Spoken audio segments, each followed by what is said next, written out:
Arratsalde Guztioi, hoy bienvenidos esta tarde a otro de los encuentros de San Sebastián Gastronómica Live, este adelanto de nuestro gran congreso de octubre en el que estamos poniéndonos al día, estamos entrenándonos, estamos repensando todo aquello que afecta al sector. Estamos en nuestra segunda semana, llevamos ya más de 15 encuentros y con diferentes formatos. Hoy tenemos un debate muy interesante con tres personajes y personas que os voy a presentar a continuación. El tema yo creo que es de suma actualidad. Una marca gastronómica de éxito, o sea, hay alguna es la de la ciudad de San Sebastián, por extensión Guipúzcoa, todo el territorio histórico, una marca culinaria que se ha construido a lo largo de los últimos 40 años. Una marca que se extiende por todo el territorio. Pensemos que el restaurante de Martín Berasategui está en Lasarte, el Cano está en Guetaria y, por citar solo otro más, el Alameda de la familia Chapartegui en Hondarribía. Todo el territorio es un parque temático en el buen sentido de la palabra de la gastronomía. Es además un lugar muy singular en donde todos los formatos de la cocina estaban funcionando maravillosamente al mismo tiempo. Tenían la alta cocina con todos los grandes restaurantes triestrellados, pero también al mismo tiempo estaba el mundo de los pinchos, de los bares, de la cocina popular, de la cocina en miniatura. En los últimos años, a esa gran oferta de playa, cultura y comida que era el territorio de Guipúzcoa, la desaparición de ETA había supuesto un salto cualitativo, o ha supuesto un salto cualitativo en la cantidad de visitantes que reciben allí. Y en este momento dulce, en este momento en el que todo parecía funcionar a las mil maravillas, aunque también hablaremos de que algunos problemas había de desgaste a los que ya estaban a punto de enfrentarse, pero que de momento ahora se van a quedar ahí en el congelador. Como decía, en este momento dulce aparece el COVID, que nos afecta a todos por igual, pero quizá podemos ver en un lugar donde ya la gastronomía está tan desarrollada y un territorio singular con capacidad de gestión también en lo local, cómo se enfrentan a ellos. Tenemos para compartir esta tarde y para tratar de llegar a grandes ideas a Imanol Lasas, el diputado de Promoción Económica, Turismo y Medio Rural. Tenemos a Pedro Subijana, un revolucionario de la cocina que sigue al frente de Aquelarre y de su casa, que ya lleva, dentro de poco va a batir el récord de los hermanos Castro, es uno de los revolucionarios más veteranos. Tenemos también a Mikel Ubarrechena, vicepresidente de Hostelería de España y presidente de Hostelería de Guipúzcoa. Bienvenidos a los tres y muchísimas gracias por haber acudido a la llamada de Gastronómica Live. Bien hallado. Bueno, como vamos a estrenar formato A4, vamos a tratar y tiene las limitaciones de lo digital, vamos a ver si somos capaces, todos son gente sensata y organizada, de que nos hagamos entender sin pisarnos mucho. Y Manol, decías ayer en unas declaraciones tuyas que reconocías que el sector de la hostelería y del turismo está en shock, que en este momento hay que apostar por el turismo interno, por la promoción fuera. ¿Cuánto supone o cómo de relevante es ese sector gastronomía / turismo para un territorio como Guipúzcoa? Bueno, empiezo a dar dos números, ¿no? Dos cifras. En primer lugar, el turismo en estos momentos representa en la ciudad de San Sebastián el 15% del Producto Interior Bruto. Es el 7% del Producto Interior Bruto el sector turístico en el territorio de Guipúzcoa, por tanto 15% en la ciudad y 7% en el territorio. Y por otra parte, Guipúzcoa, Donosti principalmente, Donosti es la puerta de entrada al territorio de Guipúzcoa. El año pasado nos visitaron, vivieron con nosotros sus vacaciones más de 4 millones de viajeros, de excursionistas, de turistas, ¿no? Por tanto, mira de qué cifra estamos hablando. Bueno, pues en estos momentos todo eso cambia por completo. El sector turístico, yo lo decía ayer, ha sufrido un shock, está paralizado. Y en estos momentos, bueno, pues nos estamos volviendo a poner la camiseta para sudar, para muscular, para prepararnos en este nuevo escenario COVID, para ver cómo podemos empezar a promocionar el sector turístico, a qué es lo que le tenemos que dar, y también analizando un poco cuáles van a ser esos usos, esas costumbres, esos valores que va a tener el nuevo turista, el nuevo ciudadano también, ¿no? Cómo se va a enfrentar, digamos, a esta realidad cuando viaje, cuando tenga tiempo para el ocio, cuando quiera consumir. Bueno, pues mientras estamos en eso, mientras estamos pensando y preparándonos también para volver a recibir a ese turista extranjero, lo que hacemos es apelar al viajero local, al viajero territorial, en este caso, al guipuzcoano, para que este verano, que nos va a tocar quedarnos seguramente por casa, pues lo que hagamos es, pues últimamente yo hablo mucho de las 3 Cs, confianza en lo más cercano, confianza en lo local, compromiso individual y colectivo para quedarme, para comportarme de manera cívica, respetando todas las normas que se establecen, y en tercer lugar, consumir en la medida en que pueda en lo local. Digamos que la primera conclusión que podríamos sacar de todo lo que está ocurriendo es si el cliente, llevábamos un tiempo diciendo que tenía que estar en el centro de todo el negocio, alrededor de él tenía que girar. En este momento probablemente esto se ha convertido en una verdad mucho más grande. ¿Cómo vamos a poder entenderle y atenderle? En el caso además de Guipúzcoa, que había recibido un aluvión tan grande de gente en los últimos años que probablemente en algunos sectores o en algunos establecimientos en concretos se había deteriorado un poco esa calidad de servicio que era característica e histórica en el caso de Guipúzcoa San Sebastián. Hombre, como en todos los sectores había también sus amenazas, ¿no? Nosotros estábamos trabajando en estos momentos con Tecnalia el turismo inteligente, estábamos haciendo unos análisis de los datos que nos proporcionan los visitantes y los turistas cuando nos visitan. Sabemos a través de la APP, a través de las tarjetas de crédito, qué es lo que estaban consumiendo, dónde estaban consumiendo, y estamos también analizando todos esos datos, todos esos resultados de las diferentes encuestas de satisfacción que se pueden hacer pues, en los museos, en los receptivos turísticos, hoteles, restaurantes. Por tanto, algo de amenazas ya observábamos, ¿no? Y creo que en este momento también, mirando para el futuro, nosotros sí tenemos pensado cada 15 días empezar con un observatorio que estamos ya trabajando, un observatorio que vamos a poner en marcha, cada 15 días observar en estos momentos los países que van a salir, los primeros que vayan a salir, cómo lo están haciendo y cómo se están enfrentando a la nueva realidad turística, ver lo que están haciendo los primeros que van a salir, para luego adecuarnos, para tener también esas enseñanzas o esas buenas prácticas para poderlos aplicar. Y en segundo lugar, nosotros también ya poco a poco con esos datos y con esas encuestas empezar también a determinar qué nuevos negocios, porque todo el mundo habla aquí que nos vamos a encontrar con una nueva hostelería, nos vamos a encontrar con una nueva manera también de consumir. Por tanto, tendremos que estar también muy cercano, conociendo cuál es esa nueva realidad, cuáles son esos usos y costumbres, para adecuar nuestros negocios o para que más de un emprendedor observe que aquí hay una nueva oportunidad para trabajar el turismo o la gastronomía de manera diferente. Nadie tiene una varita mágica, pero la prospección es imprescindible en estos momentos.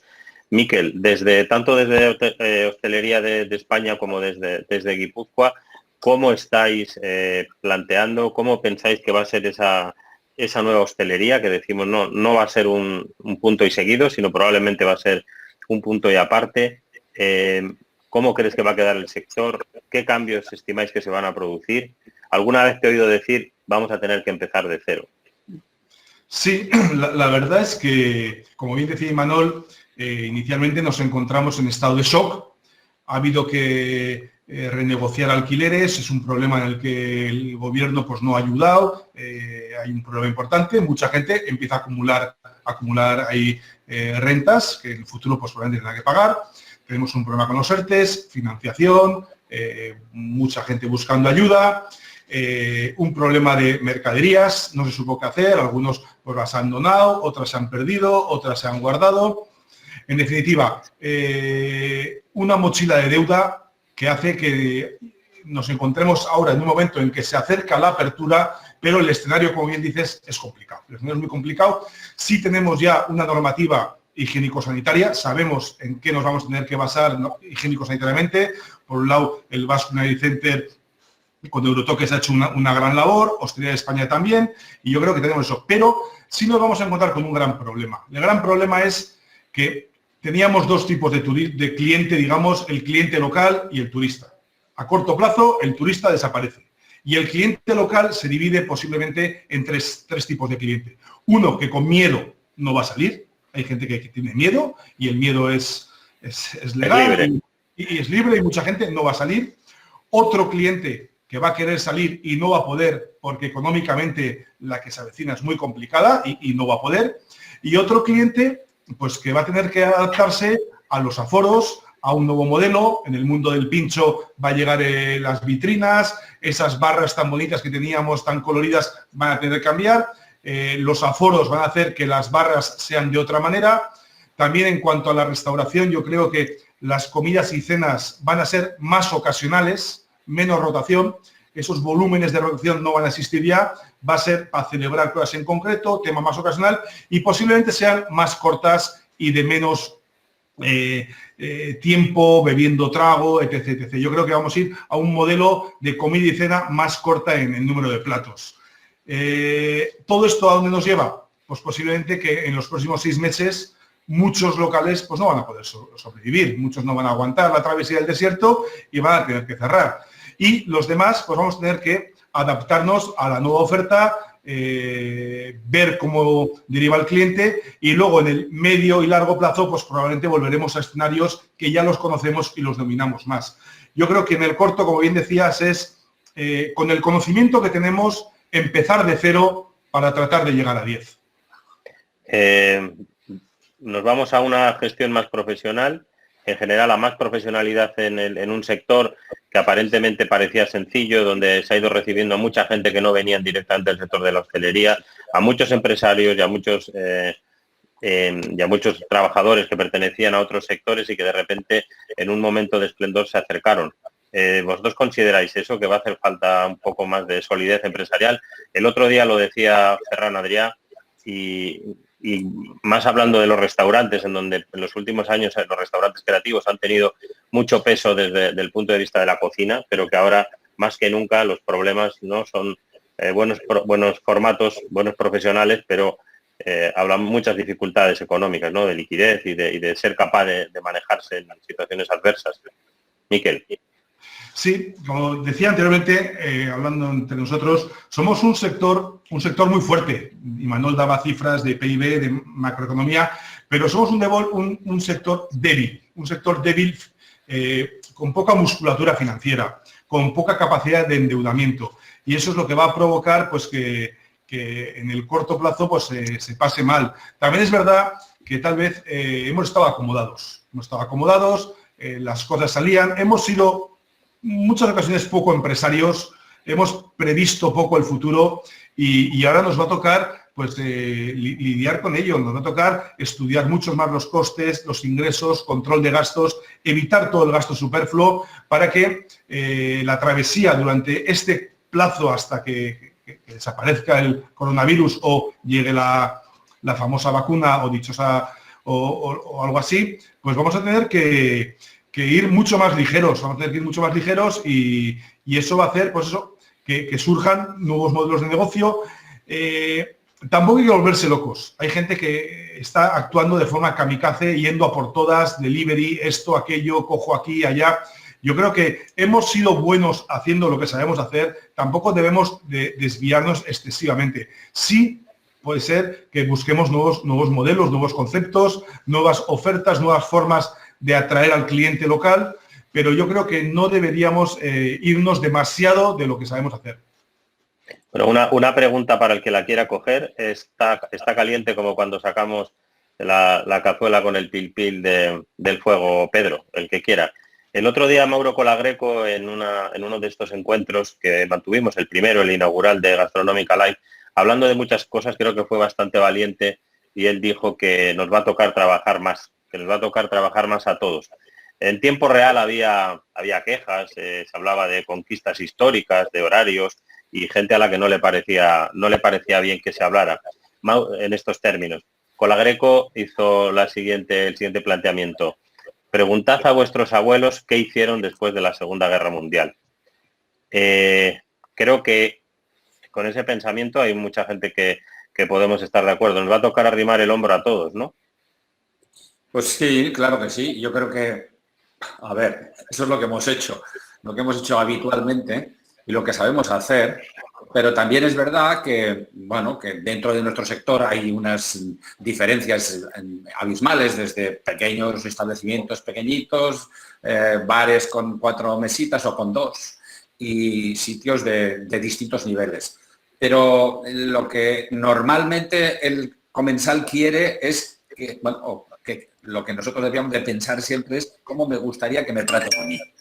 Y cómo me gustaría que me traten a mí es el mejor objetivo que podemos buscar para tratar a esa gente, porque vamos a tratar a la gente de nuestro entorno. Dicen cuando pase esto no sabemos ni tan siquiera si pasará. Aquí está, de momento está aquí, y todo lo que se hacen son especulaciones respecto a este futuro.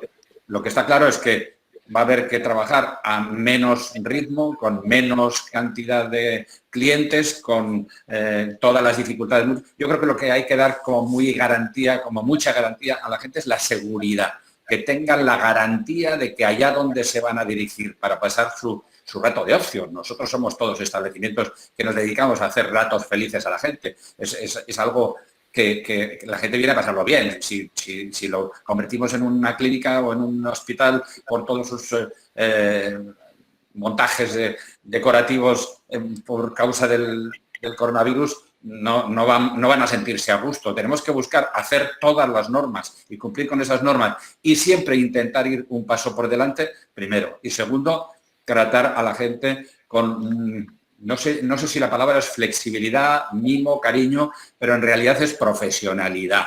Hay que tratar a la gente con todas las posibilidades y darles más abanico de posibilidades. Nosotros, por ejemplo, somos un restaurante de 3 estrellas, con un nivel, con unos precios, etcétera, etcétera, pero tenemos una segunda marca dentro de, bueno, no segunda marca, un segundo restaurante completamente dentro del mismo edificio, que es el Oteiza, y ahí vamos a poderle dar un poquito más de atención y incluso de variedad de diferentes posibilidades para que la gente pueda estar en un espacio amplio, pueda tomarse lo mismo un pincho o un par de croquetas y un vino que tomarse un menú. Y el gastronómico, que lo habíamos radicalizado un poco dentro de lo que es el menú degustación obligatorio, aunque hubiese 3 opciones y teníamos mucha flexibilidad en dejar que la gente cambiase de uno al otro, etcétera. Bueno, lo que vamos a volver es un pasito atrás para volver a dar la carta.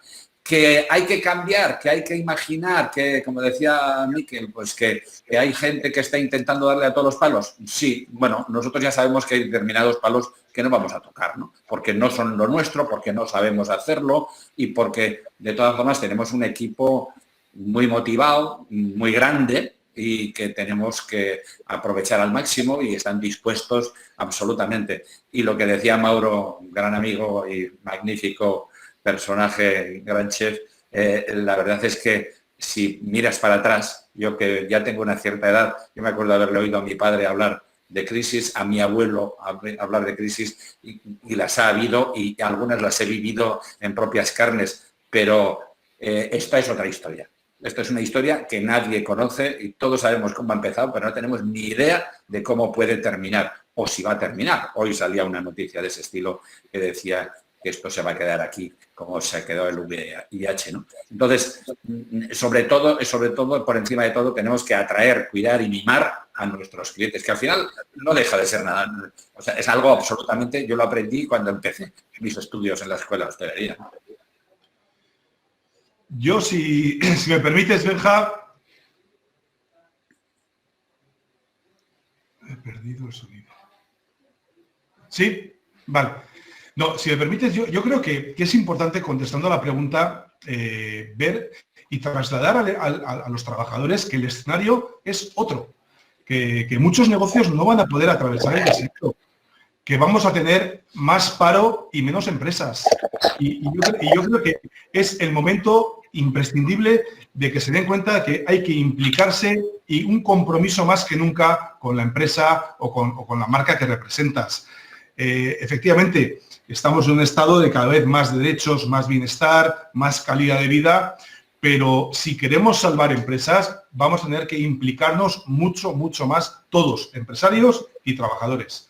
Yo creo que es un momento de hincar el codo todos en la misma dirección.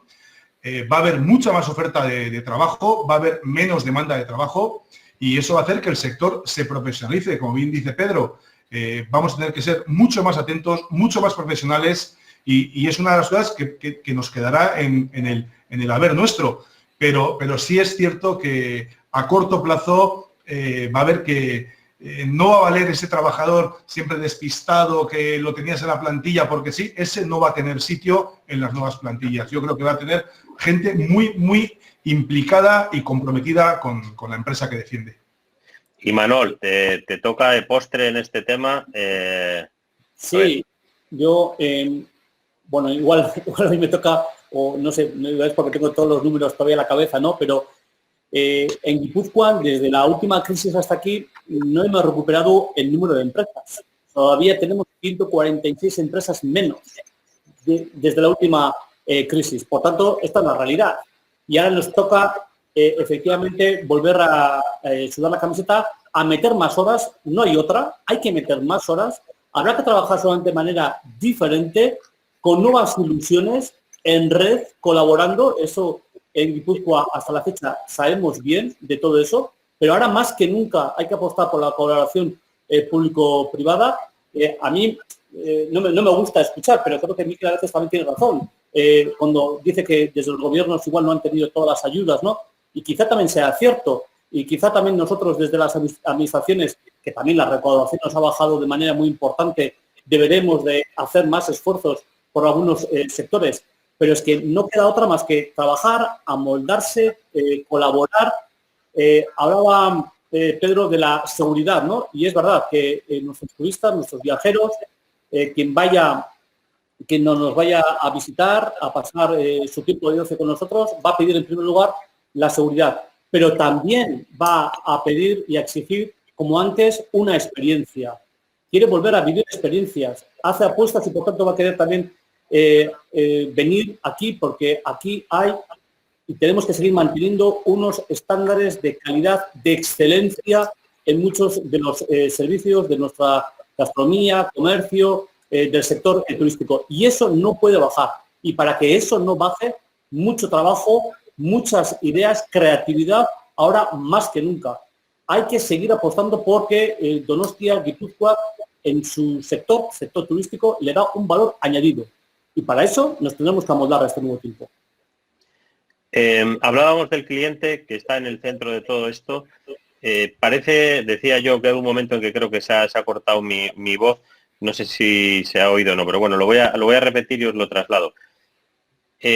Parece que en el corto plazo todos los segmentos del sector de la hostelería y el turismo vamos a sufrir igual, pero una vez que esto aclare o escampe brevemente, parece que restaurantes de alta cocina, una vez que haya una parte de clientes que puedan volver de fuera, lo van a tener más fácil, ¿no? Tienen instalaciones, personal, formación, espacio. Sin embargo, uno de los modelos más exitosos de la hostelería guipuzcoana, que es el mundo de los bares y esas barras de pinchos icónicas como en ningún otro lugar del mundo, aunque después están saliendo muchas otras ciudades que copiando literalmente hasta el nombre, ¿no? El éxito de Donostiarra, pues se van tratando de abrir camino, pero sí que parece muy difícil de imaginar una parte vieja de San Sebastián en donde las barras no estén repletas y accesibles. Probablemente ese modelo de negocio es el que vaya a tener más problemas. ¿Cómo estáis pensando desde las instituciones? No sé si se puede trabajar en esa colaboración que decía Manuel, público-privada, pero sobre todo desde lo que es la hostelería de Guipúzcoa. ¿Cómo estáis pensando que puede ser esa experiencia alternativa que se había hecho internacional y de atractivo mundial? Sí, realmente dentro de los subsectores, como bien indicas, yo creo que hay dos a corto plazo que lo van a pasar muy mal, que es el ocio nocturno, por un lado, y por otro lado el sector de los pinchos. Nuestra idiosincrasia, nuestra forma de alternar el ir a comer de pinchos, de bar en bar, esas rotaciones que había tan importantes de pinchos, pues todo eso va a cambiar. Por un lado, los aforos, las barras van a tener que marcar unas distancias de 1,5 metros, 2 metros entre cliente, y eso va a hacer pues, que un gran número de modelos de negocio de barra pequeña, como decía Pedro, ese pequeño bar que tiene 2 mesas y una barra de 4 metros, pues tiene un problema, pero muy, muy importante. El tema de las vitrinas en los pinchos, vamos a tener que tapar los pinchos. Yo creo que hoy en día no concibimos ninguno que podamos abrir un bar de pinchos sin que estén tapados, sería una temeridad. Pero todo eso va a hacer que el modelo cambie y como decía, pues de la barra al cliente, pues tendrán que buscar fórmulas que sea de la pizarra al cliente, de buscar otras fórmulas de mostrar el pincho para que el cliente pues, lo obtenga.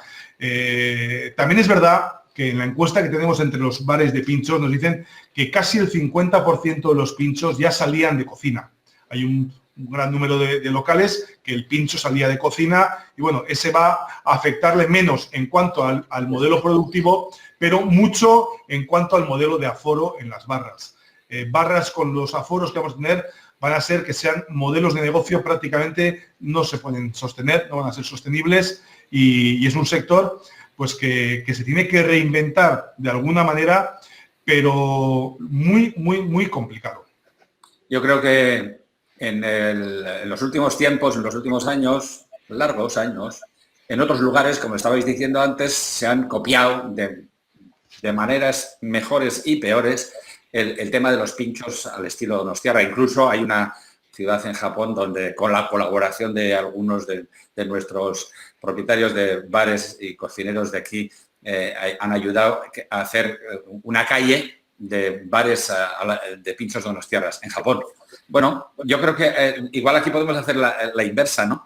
Que las barras de pinchos, algunos, los que puedan hacerlo, sean un poco como las barras de sushi, donde se está atendiendo a un número determinado de clientes y luego cuando se levantan esos, pues vienen otra tanda. Pero como sabemos, allí en Japón son dimensiones pequeñísimas. Yo he estado en barras en las que hay solamente 8 o 10 puestos como mucho y en algunas hasta 4. Bien. Dimensiones pequeñísimas y precios enormes. Y precios enormes, pero te lo hacen todo de una forma tan espectacularmente rigurosa y tan higiénica y tan perfecta que bueno, no vamos a comparar con lo que son nuestros pinchos, porque aquí estos son mucho más ricos que aquello, quieran y que no. Pero lo que sí que es verdad que habrá que hacer, como has dicho, Miquel, hacer el pincho o lo que sea, o la mini porción o lo que sea, muy al momento. Claro, ¿eso qué pasa? Que eso exige más personal y menos clientes. Por lo tanto, al final no se podrá dar por los precios que se daban. Entonces, claro, porque al final la economía está detrás de todo, en toda la gestión de esto, y es uno de los graves problemas que ha habido y que hay dentro de un amplio porcentaje de negocios hosteleros, ¿no? El no tener el pensamiento, la organización, quizás el asesoramiento, porque hay empresas muy buenas para ello, de mirar el negocio como verdaderamente una empresa. A mí me hacía mucha gracia cuando venían clientes de aquí y de allá, turistas extranjeros de las otras esquinas del mundo, les enseñabas un poco el restaurante y algunos también aquí. Y les enseñas el aula de cocina, les pasas dentro de la cocina, ven que hay un montón de gente en la sala, la bodega, el tal, el cual. Y dicen, oye, esto es como una empresa. Digo, ¿cómo que cómo? ¿Cuántas empresas de ese número de trabajadores hay? Es que al final es eso, hay una percepción de que esto es otra cosa. Yo me acuerdo cuando en mis primeros tiempos, cuando yo buscaba financiaciones y apoyos y ayudas, en los tiempos primeros míos, y no estábamos contemplados ni como industria, ni como comercio, ni como nada. Era la hostelería, que era como casi el hermano menor o el hijo pródigo, ¿no? Estoy leyendo aquí a muchos de las personas que nos siguen desde el gran Bilbao, el maravilloso Bilbao, dicen algunos, no sé si es porque estamos aquí entre guipuzcoanos, pero también México, Chile, Rusia, Ecuador, Colombia. Dicen, vosotros sois nuestro ejemplo. Vosotros sois nuestro ejemplo. Y hay muchos saludos para todos, sobre todo para Pedro. En este ejemplo, el ejemplo que, como decíamos, durante esos 40 años ha funcionado de un modo absolutamente increíble en el que todo el mundo podía vivir esa experiencia, ¿no? Los que podían ir a Aquelarre y el que no podía ir a la parte vieja a comer aquello que llamábamos alta cocina en miniatura o a comerse unos pinchos elaborados con tanto mimo y tanto conocimiento como los grandes platos. Yo creo que el éxito de Guipúzcoa y de San Sebastián ha sido ese, es que no han sido solo restaurantes de Montecarlo para los grandes bolsillos, sino que al final todo el mundo podía vivir esa sensación de estar en el paraíso culinario. Cuando vosotros empezasteis y Pedro tenía más pelo, en realidad a este toro no había tantas ciudades ni tantos territorios que le estuvieran dedicando su energía. Y entonces, no digo que fuera fácil ser el mejor, pero una vez que se consiguió llegar arriba, pues se ha podido mantener con facilidad. Ahora tenemos por ahí, solo pensando en territorios cercanos, otras regiones y otras ciudades que le están dando con mucha energía esto de la gastronomía. Tenemos los casos de Andalucía o los casos de Levante, por citar solo dos, incluso Galicia en este momento. Todo el mundo está tratando de posicionarse en un sector que antes era como la máquina herramienta especialidad guipuzcoana. Hay una realidad de competencia feroz. Ya no es el único destino gastronómico en este país, incluso para los nacionales. ¿Cómo se afronta esta situación? Ahí, Miquel, sé que tenéis un estudio que hicisteis desde Hostelería de Guipúzcoa, estudiando un poco cómo se encontraba de salud esta marca que es un bien maravilloso, porque es de todos los guipuzcoanos, pero no es de ninguno, ¿no? Lo que tiene muchas cosas buenas, pero también tiene un problema de quién es el responsable de cuidarlo. ¿Cómo de preocupados estáis con esto o no? Antes de que llegara el COVID y probablemente ahora con un poco más de razón, ¿no? Y esta sí es una pregunta que me gustaría escuchar la visión de los tres.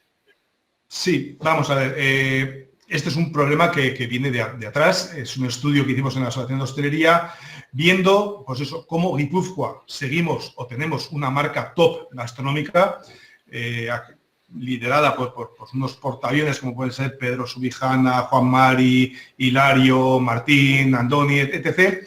Pero veíamos que mientras otras regiones, otras provincias crecían con nuevos modelos, con nuevas ofertas, con nuevas incorporaciones y estrellas, nuestros jóvenes no pegaban el salto o no llegaban a ese top gastronómico que se está llegando en otros sitios. Y veíamos que tal vez nos encontrábamos acomodados. Los negocios funcionaban con el modelo tal cual y no había ese salto, ese esfuerzo por llegar a ese top que se llegó en los tiempos en que Pedro y compañía pues lo hicieron. Y eso pues nos obligó pues a pensar el por qué tenemos que espabilar, hay que hacer ajustes, qué está pasando. Y sí es una preocupación que lo teníamos en Guipúzcoa, del hecho de que con todo el cariño, pero nuestros máximos representantes, los máximos estrellas, pues cada vez tenían más edad y ese puesto pues tenía que haber un relevo generacional, que tuviésemos otros 3, 4 grandes cocineros, pues 3 estrellas Michelin. Y realmente pues es un trabajo en el que estamos trabajando en Hostelería Guipúzcoa. Queremos potenciar a nuevas figuras, queremos acompañarles para que puedan coger el relevo y además que se puedan generar también nuevos modelos de negocio que están triunfando en otros lugares y que aquí pues hacíamos bien o hacemos bien lo que hacemos, pero no estábamos generando ni creciendo pues con ofertas diferentes o diferenciales como sí está pasando en otras provincias. Pero yo, sí, esto lo digo para provocar un poco más, a ver si se caldea la conversación.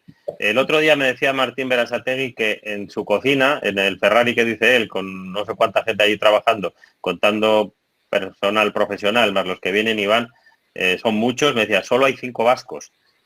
Cuando Pedro nos dirá cuántos hay en la suya, pero también es que hay muy pocos. Mientras los jóvenes de todo el mundo quieren ser cocineros y realmente se quieren comer el mundo y llegan con muchas ganas de aprender y les estamos dando todo, les estamos enseñando todo lo que tanto lo que es la cocina tradicional como toda la evolución de estos 40 años de nueva cocina vasca, que yo siempre digo nueva cocina guipuzcoana, porque en realidad todos eran guipuzcoanos, no sé por qué decimos nueva cocina vasca, pero en fin,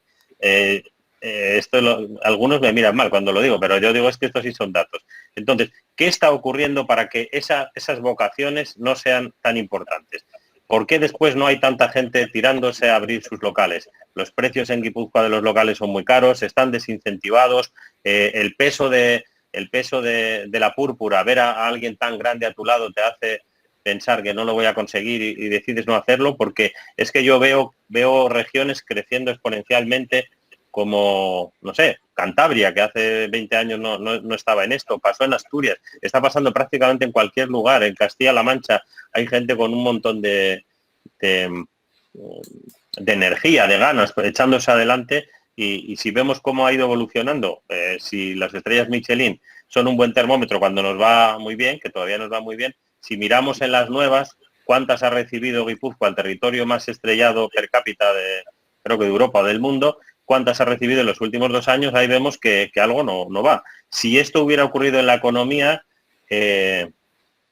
Imanol, estaríais muy preocupados en la Diputación si algo así estuviera pasando. Entonces, ¿qué es lo que pasa? O sea, los guipuzcoanos, donostiarras, los de Azpeitia, que se visten todos de cocinero al menos una vez al año y faltan vocaciones, ¿o qué es lo que ocurre? ¿Quién tiene que contestar? Los que queráis. Yo eso lo he provocado y ahora ya... Bueno, yo creo que hay muchos conceptos. Primero, estamos, cuando se habla de Donosti y de Guipúzcoa, somos muy pequeñitos. Y, por ejemplo, cuando dice Miquel, bueno, es que hay otros modelos sí, pero es que hay muchos modelos que en una ciudad tan pequeña o en una provincia tan pequeña o en los pueblos tan pequeños no funcionan, porque no pueden dar abasto para que merezca la pena montar ese tipo de... O sea, ya hemos visto que hay fast food de distintos tipos y algunos en plena fachada de la ciudad. Pero, en fin, bueno, yo creo que lo que sucedió y el que no haya relevos, que no haya gente que esté dispuesta a, vamos a poner entre comillas, sacrificarse, porque evidentemente esto es una pasión que o la tienes o no la tienes. Intentar infundirla en alguien, bueno, Luis Irizar fue capaz de infundirnos a unos cuantos muchos, tanto aquí como fuera de aquí, ese venenillo, pero yo creo que no es fácil.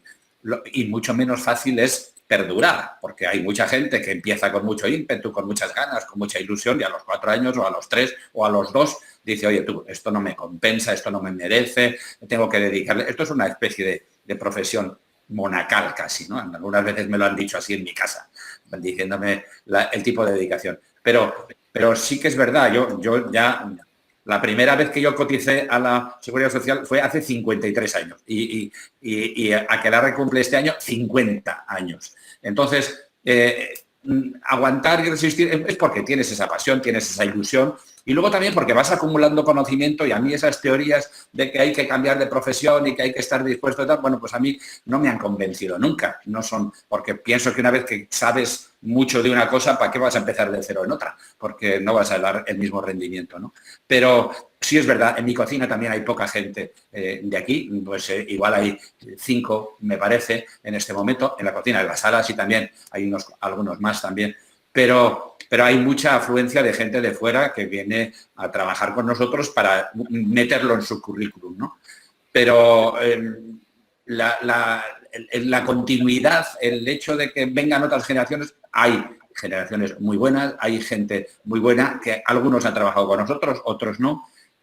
Martín, que estabas diciendo que intervino el otro día muy bien, es una máquina de parir gente y hacer... Este es un poco quizás como lo que fue Luis Irizar en sus tiempos, en inocular el venenillo y la ilusión para hacer equipos, pues este es un fenómeno así, ¿no?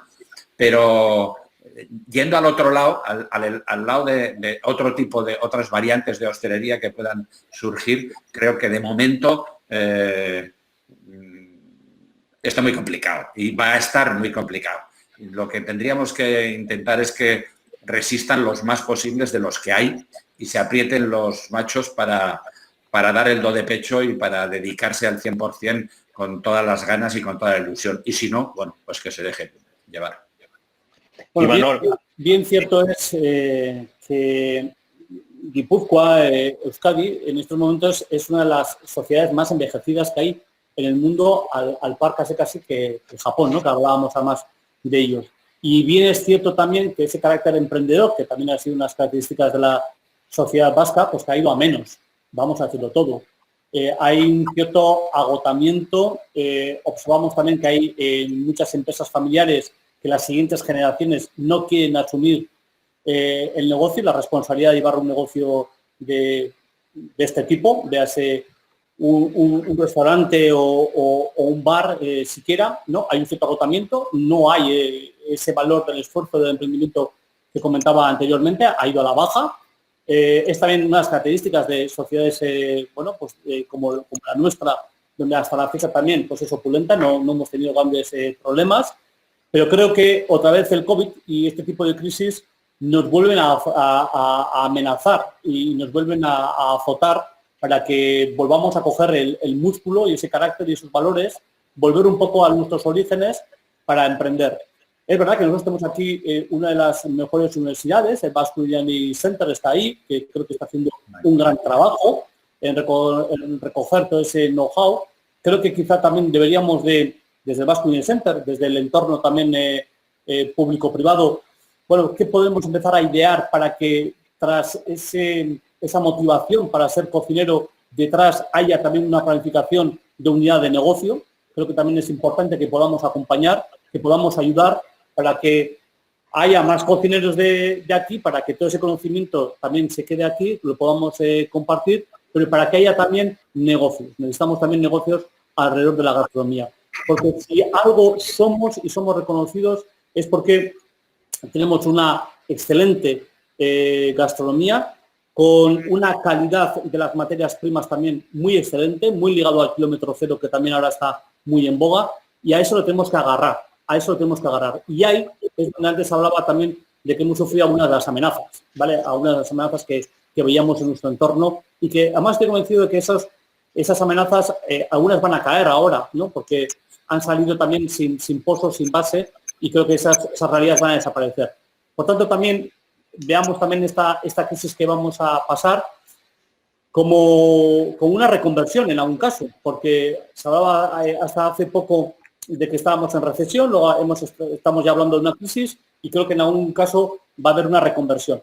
Bueno, yo no sé si vamos a vivir una reconversión en el sector hostelero, ya se prevé que van a cerrar algunos cuantos, pero yo sí veo que esa experiencia, esa vivencia que hablábamos anteriormente, algo habrá que idear, pensar para que nuestra cocina, en este caso, se sirva de manera diferente, se viva de manera diferente y ahí espero salgan nuevas unidades de negocio, nuevos negocios con nuevos cocineros y esperemos que sea cocina vasca o guipuzcoana en Donosti y Guipúzcoa. En otros sectores sí que se han encontrado fórmulas, ¿no? En el ámbito de las nuevas tecnologías, los viveros de empresa, el apoyo, el acompañamiento de los jóvenes emprendedores hasta que pueden rular por sí solos, ¿no? Quizá en este sector todo ha quedado precisamente porque no se ha visto siempre con ese foco de que son realmente empresas tan valiosas como las otras. Al final siempre era un valiente como lo fue Pedro, que al final arriesga su dinero y trata de salir adelante. No han estado muy guiados, no hay muchos programas de ese tipo, ¿no? Es verdad que hay iniciativas. El Diario Vasco tiene también los premios Talento Gastro, estamos visibilizando un montón de caras que todavía no son suficientemente conocidas, pero sí que desde el punto de vista público parece que puede haber alguna herramienta de acompañamiento en nuevos negocios como los ha habido en otros sectores. Y sobre esto también quería añadir, el otro día anunciasteis un plan de impulso para turismo hostelería en Guipúzcoa, si no me recuerdo mal, hablabas de como 2,5 millones de euros. ¿En qué va a consistir y cómo vais a invertir ese dinero?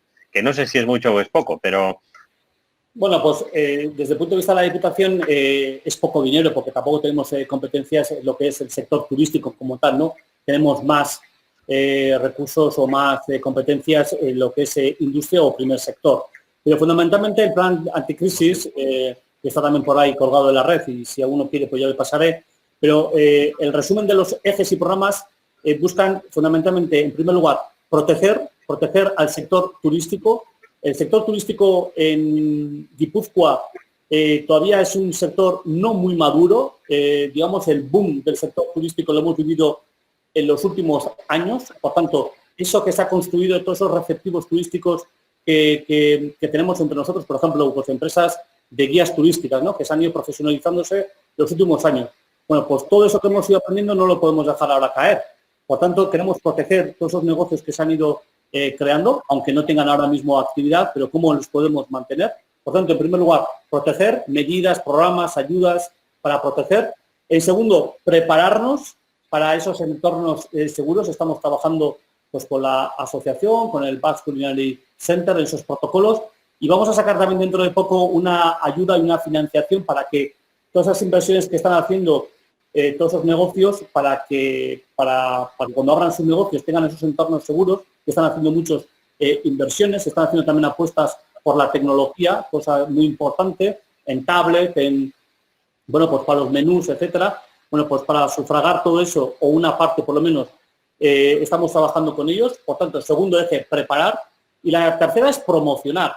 ¿Qué nuevas actividades tenemos que llevar a cabo con el sector turístico, siempre en colaboración, para promocionar el territorio? ¿Cómo está preparado el territorio para recibir a los turistas del futuro? ¿Qué les podemos proporcionar? Está claro que la seguridad en primer lugar, pero ¿qué otros incentivos, qué otros atractivos para volver a traerles a Donostia y a Guipúzcoa, ¿no? Porque va a cambiar. Y esta es una de las cuestiones que a mí personalmente más me preocupan. No sé con qué turista me voy a encontrar. Sé que vamos a cambiar todos, nuestros hábitos, consumos, valores, vamos a cambiar todos, un poquito siquiera. ¿Cómo va a ser ese? Por tanto, nos tenemos que adaptar y promocionar a ese nicho, a esas personas que quieren venir con nosotros, a conocernos o a pasar un tiempo con nosotros.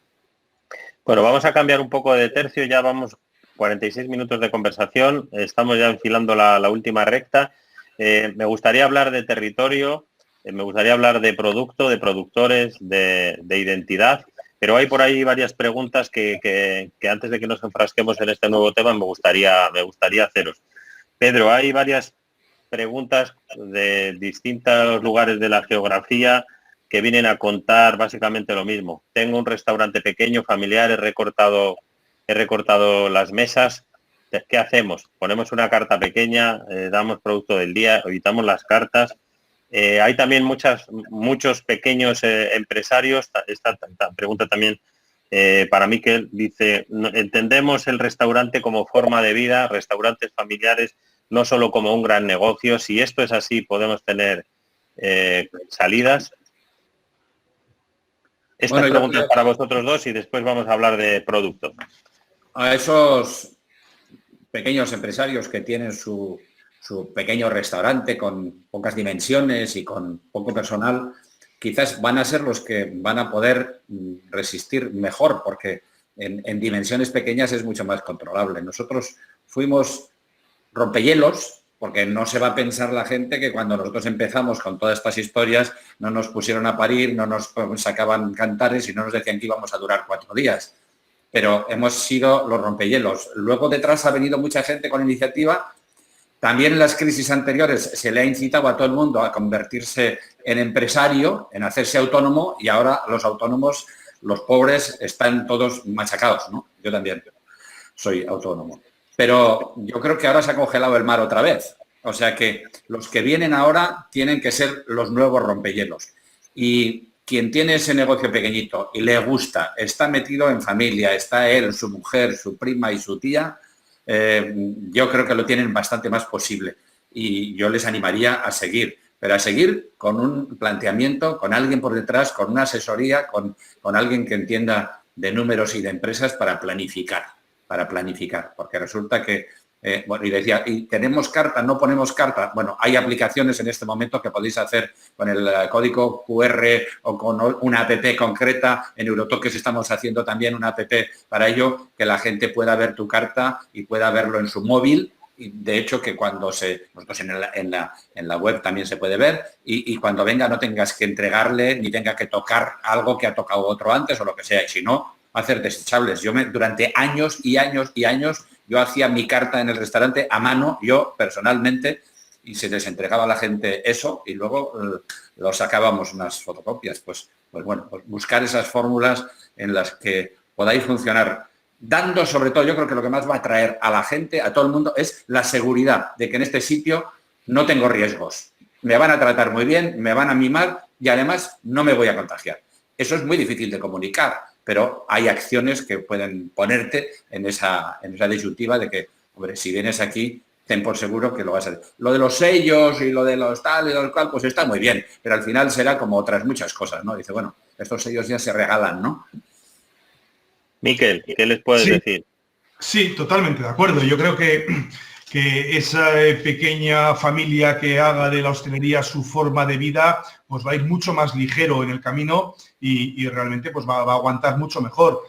Si además eso lo acompaña de planificar bien el escenario económico, controlar bien los gastos, aprender a escandallar, hacer cartas más rentables. Yo creo que es importante aumentar lo que se pueda el margen, porque vamos a tener menos rotación y si sabemos controlar bien los márgenes, si profesionalizamos el sector, si hacemos pequeños ajustes en el modelo de negocio, yo creo que va a haber oportunidades de crecer y esa gente es la que probablemente, pues si tiene pasión, yo estoy seguro que con pasión y sin grandes cargas y con la mochila ligera, pues yo creo que va a llevarlo bastante mejor que los grandes negocios con plantillas muy amplias y con modelos de negocio pues que van a tener que renovarse mucho más que ese pequeño negocio. Bueno, yo creo que bastante claro. Vamos a pasar a este último tema que comentábamos, que tiene que ver con las cocinas identitarias, tiene que ver con los pequeños productores, tiene que ver con el mundo rural, tiene que ver con el territorio, tiene que ver con la autenticidad, tiene que ver con todos esos conceptos fuerza que hasta hace 4 meses eran los que realmente estaban moviendo la gastronomía en el mundo entero. En este caso, también con bastante anticipación en el País Vasco en general, en Guipúzcoa por supuestísimo, el mimo hacia el producto cercano, el mimo hacia las pequeñas producciones, pese a que el sector agrícola no es muy importante dentro de lo que es la estructura social, pero sí icónicamente para nosotros ha sido muy relevante. Y hay una gran tradición de cuidado de este tipo de producción.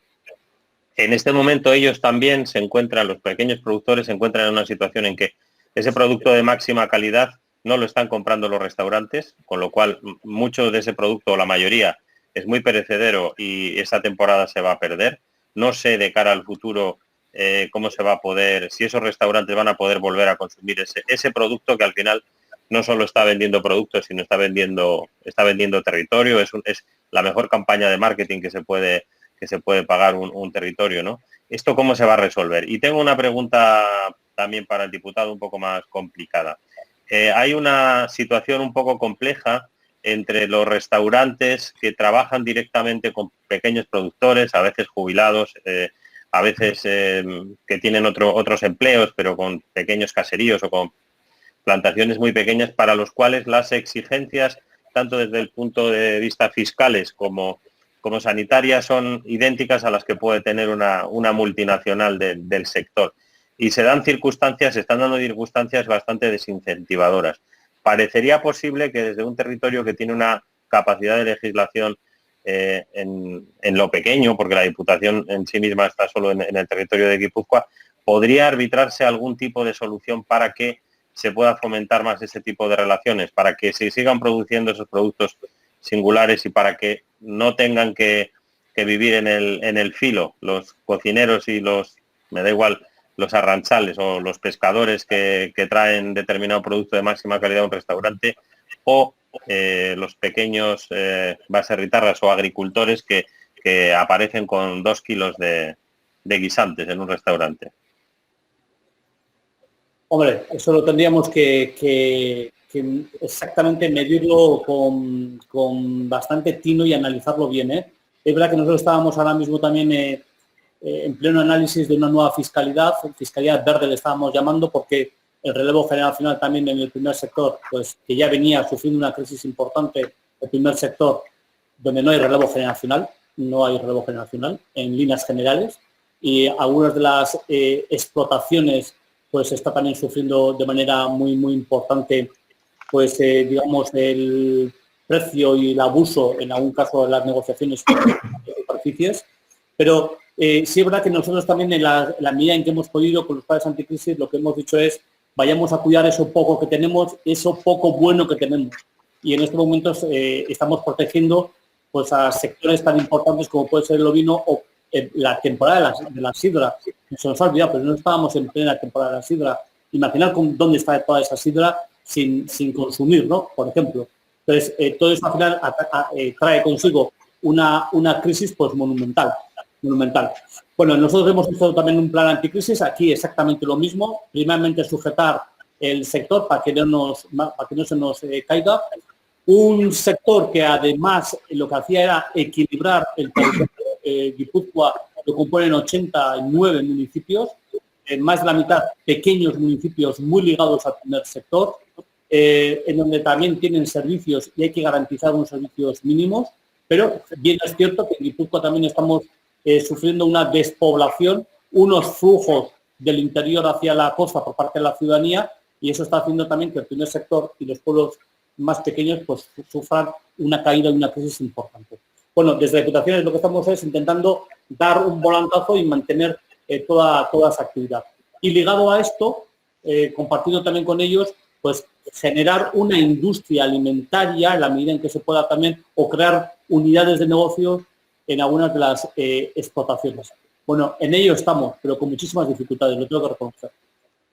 Bueno, pues os animamos. Me parece muy importante a mí este punto, me parece sumamente importante porque los proveedores son como si fuesen nuestros socios, les tenemos que mimar, les tenemos que cuidar y tenemos que conseguir que ellos también vivan de lo suyo. En Eurotoques hace tiempo, en el Eurotoques Internacional, hicimos un vademecum de los productores que cada uno seleccionaba de su zona por su calidad, pero que al mismo tiempo no era suficiente que tuviese a él como cliente o al otro como cliente, y hacíamos una lista de ellos para que pudiésemos darles la facilidad de vivir de ello entre unos y otros. Y yo creo que es un sector que hay que mirarlo de otra manera. Yo cuando voy al mercado muchas veces y veo discutir a una casera que yo ya sé lo que cuesta porque hemos tenido nuestras huertas también, lo que cuesta sacar una lechuga, y están discutiéndoles allí unos céntimos por la lechuga o por tal o cual producto, sabiendo lo complicado que es, se me rompe el corazón. Hay que ayudar, hay que apoyar a los arranchales, a todos los proveedores que nos traen todos nuestros productos, son algo a mimar y algo a ser cómplices, no estar unos enfrente de otros. Miquel, sobre este tema, ¿alguna opinión? Sí, acabando con este tema, decir que efectivamente que la base de nuestra gastronomía y de nuestro éxito es el sector primario. Yo creo que el producto es a partir de donde crecemos y damos valor. Los grandes cocineros le dan un valor de una manera o de otra, pero es a partir de producto. Entonces yo creo que es un sector importantísimo y en el que hay que buscar esas fórmulas para que podamos trabajar con ese sector primario y llegar a acuerdos económicos que sean fáciles y que Diputación en ese caso pues también ayude a que esas transacciones, pues cuando un hostelero va al mercado a comprar guisante, a comprar lechuga, pues muchas veces no se le da factura y luego nos genera una complicación a la hora de poder hacer o presentar las cuentas de nuestros negocios. Yo creo que hay que buscar fórmulas para que accedan y podamos acceder a ese producto de una manera pues más fácil y que no nos pueda generar también problemas a la hora de luego pues, hacer las declaraciones y nuestras contabilidades. Hay que crear fórmulas más simples y más sencillas y más fáciles, menos burocráticas, para que pequeños, como has dicho antes, un jubilado, una persona que va a recoger setas, que hace cualquier otro trabajo en su huerta y tal, pudiese de una forma sencilla y no onerosa encima poder vender aquel producto, pero de una forma legal. Es decir, si estamos hablando de imaginación, pues que también la administración utilice la imaginación. Bueno, yo creo que estamos en una sociedad en la que en los últimos años hemos vivido todo el tiempo utilizando la expresión discriminación positiva, ¿no? Hemos tratado de encontrar herramientas para los distintos, para que pudieran también encontrar su espacio y su desarrollo social. Hemos cumplido una hora de charla, más de lo que nos habíamos comprometido. Está muy interesante, podríamos seguir alguna más, sobre todo si ahora Pedro repartiera algo para picar y unas buenas toques de chacolí, pero bueno, como va a tener que ser así a palo seco, pues lo vamos a ir dejando. Curiosamente, de nuestros acompañantes esta tarde, hay un planteamiento absolutamente positivo y creativo, teniendo como tenemos un representante público, un político, lo normal es que este chat estuviera lleno de este tipo de frases con las que uno se queda tranquilo y relajado. Y sin embargo ha imperado un civismo muy superior al que yo pensaba que íbamos a tener. Eso que lo sepas. Has estado muy bien o muy valiente, pero no te han dado nada de cera. Solo hay una pregunta que ya como... bueno, es una expresión, en realidad, una opinión más que una pregunta, que te la voy a contar, es la única, ¿eh? Y a partir de ahí hacemos un último turno, minuto del oyente cada uno para que podáis cerrar este debate. Dice, soy cocinero, se llama Magín López José Miguel, soy cocinero y estoy de acuerdo con lo que estáis hablando. Y reconozco que tendremos que hacer más horas y ser más flexibles, menos vacaciones, etcétera. Pero no he escuchado nada de tener menos vicepresidentes, menos ministros, menos diputados. ¿Tienen previsto recortar también y hacer más horas? Este ha sido el único y en un tono bastante, como vemos, bastante serio. Bueno, lo cuento un poco en tono de broma. Por el orden que queráis, yo creo que nos cierre Pedro, el maestro. Y si quieres, Miquel, empiezas tú. Empiezo yo. Bueno, yo creo que es momento pues de no correr, de reflexionar y en definitiva pues de la oportunidad de plantar las bases pues para que en el medio y largo plazo podamos volver a generar riqueza, a generar empleo y a volver a llegar a los niveles que teníamos antes de la pandemia. Yo creo que aprovechando las oportunidades que va a haber de crecer, de nuevos modelos de negocio, de modelos más disruptivos, puede hacer que Guipúzcoa vuelva a liderar el panorama gastronómico a nivel estatal y también mundial y apuesto por ello. Yo creo que es un momento en el que nos va a dar un pequeño empujón para que tanto jóvenes, mayores como diferentes modelos, pues hagamos eso, seamos más disruptivos, nos peguen un empujón y salgamos para adelante con más fuerza. Y Manol. A ver, yo creo que la administración también tendrá que hacer sus propios deberes, se tendrá que adecuar, por supuesto que sí. La administración, además, en estos momentos tiene también una oportunidad de oro porque, como muchas empresas, vamos a tener muchísimas jubilaciones. En la Diputación Foral de Guipúzcoa aproximadamente se va a jubilar el 50% de la plantilla, no digo más. Eso significa nuevos departamentos, nuevas competencias en los funcionarios. Se va a trabajar de otra manera diferente y solamente habrá que atender también a otras realidades. Por lo tanto, la administración tendrá que hacer. Yo no sé si es una cuestión de menos políticos o más políticos. Eso, mira, cada uno tendrá su propia opinión. Yo lo que digo es que los que estamos en estos momentos en Guipúzcoa, te puedo asegurar que estamos trabajando duro.